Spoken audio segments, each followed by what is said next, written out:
Good morning, students. I am MRK. Today, class 10th standard Maths, chapter 1, relation functions. Exercise 1.1. First question, third Roman letter. Okay, what is given? Capital A is equal to M, N, one set. Capital B equal to null set given. அதாவது 5 அப்படி denote பண்ணலாம்.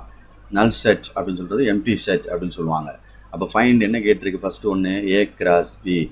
அப்போ ஒரு set வந்து M, N, இன்னொரு set வந்து empty set. அப்போ இதை ரெண்டும் என்ன செய்ய முடியாது, கிராஸ் பண்ண முடியாது. அதே மாதிரி A cross A அப்படின்னு சொன்னோம்னா ஒரு set M, N again M, N தான் ஏன்ற செட்டும். அப்போ இதை நம்ம வந்து என்ன செய்யலாம், கார்ட்டீசியன் ப்ராடக்ட்டில் கிராஸ் பண்ணலாம். M, N. Okay students, next one M, N, very good. Next one N, M. Next one N, N, very good. That's all. Next one B cross A. First write B set, empty set, cross A. What is given? B, M, N.